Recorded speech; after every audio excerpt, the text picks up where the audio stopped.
যেসব জায়গা বন্যা হয়েছে, ঘূর্ণিঝড় হয়েছে, সেই সব এলাকার রাস্তাগুলো ক্ষতিগ্রস্ত হয়েছে। এগুলোর মেরামত সংস্কার দরকার হয়ে পড়েছে। আমি মনে করি এগুলা খুবই জরুরি প্রয়োজন, কারণ বর্ষা এসে গেছে। বর্ষার তাণ্ডবে আরও ক্ষতিগ্রস্ত হতে পারে।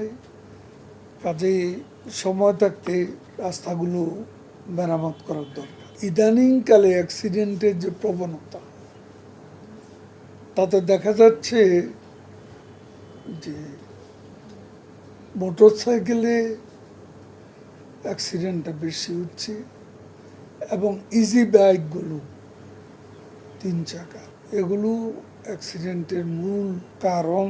কাজে এখানে একটা সুস্পষ্ট নীতিমালা থাকা প্রয়োজন। এখন জন্ম সনদ দিয়ে খোলো বিকাশ স্টুডেন্ট অ্যাকাউন্ট। নিজের বিকাশ নিজে কর। আমি আগেও বলেছি, এখনো বলছি, মানুষের জীবনটা আগে, জীবিকা পরে। এখন জীবিকা রক্ষা করতে গিয়ে জীবনকে ঝুঁকির মুখে ঠেলে দেওয়া হচ্ছে। তো এটা সচেতনতারও অভাব রয়েছে। আর আমাদের জনপ্রতিনিধিদেরও একটা অংশ এখানে ভোটের রাজনীতির একটা ধারায়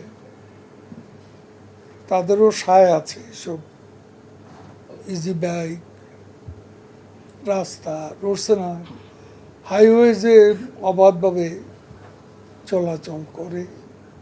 অনেক জায়গায় অনেক জনপ্রতিনিধি সমর্থন করেন অথবা পেছন থেকে মদত দেন।